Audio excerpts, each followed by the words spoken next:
पुरी रे Odisha service centre for the Divyang people's और श्री जगन्नाथ संस्कृति प्रचार संस्थान मिलित आनुकूल्य रे सांस्कृतिक और आलोचना चक्र कार्यक्रम उद्घाटित। पुरीर पवित्र माली जगह Odisha service centre for the Divyang people's एवं श्री जगन्नाथ संस्कृति प्रचार संस्थान इंडिया मिलित आनुकूल्य रे एक भव्य उद्घाटन संबर्धना उत्सव एवं आलोचना चक्र अनुष्ठित हो जाइछि। ଏହି କାର୍ଯ୍ୟକ୍ରମରେ ସ୍ନାନ ଯାତ୍ରାରୁ ନୀଳାଦ୍ରି ବିଜେ ପର୍ଯ୍ୟନ୍ତ ଶୀର୍ଷକ ଆଲୋଚନା ଚକ୍ର ସହ ଦୃଷ୍ଟିବାଧିତ ପିଲାମାନଙ୍କ ଦ୍ୱାରା ଚିତ୍ତାକର୍ଷକ ଭଜନ କଥାମୃତ ଓ ସାଂସ୍କୃତିକ କାର୍ଯ୍ୟକ୍ରମ ପରିବେଷଣ କରାଯାଇଥିଲା।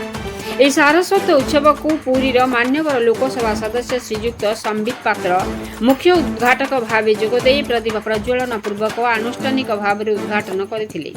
ଏଥିସହ प्राध्यापक और देउल पुरोहित श्रीजुक्त पूर्णचंद्र महापात्र मुख्य अतिथि भाव जोगदेइथिबा बेले विशिष्ट जगन्नाथ संस्कृति गवेषक डॉक्टर बलराम दास मुख्य वक्ता भाव जोगदेई जगन्नाथ संस्कृति और दिव्यांग सेवार महत्व उपर आलोकपात करथिले। सम्मानीय वक्ता भाव डॉक्टर प्रदीप आचार्य एवं डॉक्टर शशिकांत रथ जोगदेई स्नान यात्रा नीलाद्रि विजय पर्यंत महाप्रभु गुप्तनीति और लीला संपर्क में सात्विक आलोचना करथिले। कार्यक्रम में दृष्टिबाधित पिलामानक मध्यरु कंठरु निश्रुति भजन और जगन्नाथ कथामृत उपस्थित श्रोता भक्तमान को विमोहित करथिला। Odisha service centre for the Divyang peoples सभापति श्री भवानी शंकर पाढ़ी एवं श्री जगन्नाथ संस्कृति प्रचार संस्थान इंडिया सभापति डॉक्टर नारायण महापात्र प्रत्यक्ष तत्वावधान और सहयोग में समग्र कार्यक्रम सफलतार संपन्न होइछि। यह अवसर में विभिन्न क्षेत्र में प्रतिभा संपूर्ण व्यक्ति विशेष को संबर्धित करा जायथिला। लिपिका रानी राउतଙ୍କ रिपोर्ट मसीहा न्यूज। महाप्रभु आज जो आड़प मंडप को विजय करेंगे यही अवसर समस्त को शुभेच्छा ओडिशावासी को शुभेच्छा। आज आम ओडिशा सर्विस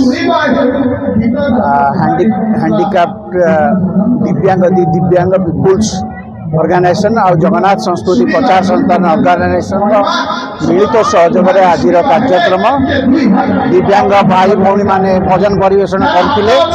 आज कार्यक्रम को पूर्णचंद्र महापात्र बलराम दास आ भवानी शंकर पाढ़ी आमर जगन्नाथ संस्कृति प्रचार संस्थान अन्य सदस्य मान उपस्थित उद्घाटन करा बहुत सुंदर कार्यक्रम। ये स्नान यात्रा नीलाद्रि विजय विषय आलोचना चक्र करा जो जगन्नाथंकर जो जिनस गुड़िक शास्त्र और परंपरा अनुजाई हवा कथा ताकू आम प्रचार प्रसार करूँ। आम भी समस्त ओडिशावासी को आह्वान करूँ त्रिसंध्या करने। त्रिसंध्या उपासना होउची मनुष्य को दिव्य करे जीवन को दिव्य करे। तेणु आज भी पुणी भी जो ओडिशा सरकार का सहयोग में दुईटी सांस्कृतिक टीम आसी त्रिशक्ति कटक संस्कृति भारती खोर्धा से माने भी अति सुंदर भाव भजन भजन सहित नाच डांस परिवेषण कले। से आज कार्यक्रम आसंता 27 तारीख जाए चलो। तो समस्त को बहुत बहुत धन्यवाद। जगन्नाथ समस्त कल्याण करूँ। जय जगन्नाथ। आज ब्रह्मपुर दिव्यांग संस्था ओडिया सर्विसेज फॉर दिव्यांग पीपल एवं श्री जगन्नाथ संस्कृति प्रचार संस्थान इंडिया को मिलित आनुकूल्य रे आज जगन्नाथ महाप्रभुंकर गुंडीचा घर पहंडी अवसर रे बड़ माली जगह सम्मुखर बड़दाण्ड रे आरंभ करा जायछि सांस्कृतिक कार्यक्रम दिव्यांग मानक सहयोग रे एवं ओडिशा सरकारंकर प्रोत्साहन रे ओडिशा सरकारंकर प्रोत्साहन रे सांस्कृतिक कार्यक्रम द्वारा एवं मते भगवानंकर आशीर्वाद रु एभली एक भल अनुष्ठान को उद्घाटन करने को सुजोग मिलिथिबारु मु निजको कृतार्थ मने करूची एवं आशा करूची एई दुई जनकर सम्मिलित कार्यक्रम बहुत दिन पर चलिबो एवं उभय संस्था परस्पर सहयोग रे दीर्घ दिन धरी कार्यक्रम चलाई रखिबे एवं आगको एमानकर उत्तरोत्तर उन्नति हेबो। भारती भूषण पट्टनायक जगन्नाथ संस्कृति प्रचार संस्थान तरफ भुवनेश्वर मु एवं मोर बंधु मैंने आसु